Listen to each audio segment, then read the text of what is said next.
안녕하세요. 동국대학교 일산한방병원 한방내과 최동준입니다. 오늘의 속설은 인삼을 먹으면 혈압이 올라간다입니다. 인삼이 혈압을 올린다는 말이 있습니다. 그래도 홍삼은 괜찮다고 하기도 하고요. 인삼이 혈압을 올린다는 말이 퍼져서 인삼의 해외 수출이 감소한 적도 있습니다.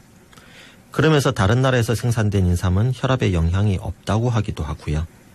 인삼이 인삼으로서의 효과를 충분히 가지고 있다면 인삼의 약효와 불만으로 판단할 때 혈압을 오르게 할 가능성은 충분히 있습니다. 그건 홍삼이나 해외에서 생산된 인삼도 마찬가지입니다.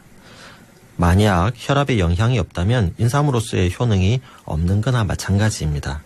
인삼은 기를 보하는 대표적인 약이며 약성이 매우 강하고 우수합니다.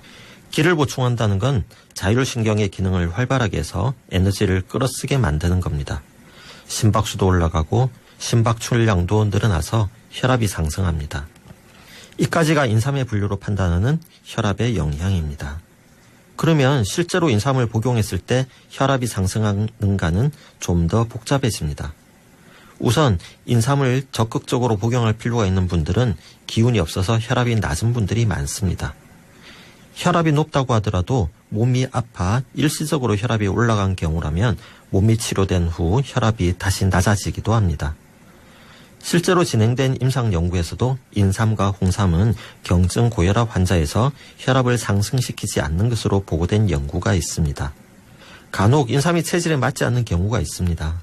체질 분류상 인삼이 안 맞는 체질로 분류된 분들 중에서도 극히 일부의 경우에서 나타나는데 인삼이 안 맞는 체질임에도 모두가 부작용을 경험하지 않는 것은 인삼이 기를 보하는 작용뿐 아니라 수분을 보충하는 작용도 함께 가지고 있기 때문입니다. 그래서 인삼은 한여름 더위에도 많이 사용됩니다.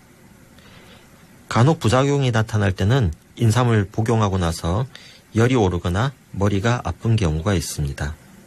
한두 번 복용으로 이런 증상이 나타나는 경우는 드물고 보통 수개월 이상 복용한 후 나타나기도 하는데 이런 분들은 인삼이 맞지 않는 것이 사실이므로 주의하셔야 합니다. 그런데 이런 분들도 인삼이 들어있는 한약 처방을 복용하면 영향이 없는 경우가 많습니다. 사실 한약은 한 가지만 쓸 때 작용이 가장 강합니다. 한의사들의 처방은 마치 요리의 레시피와 같습니다.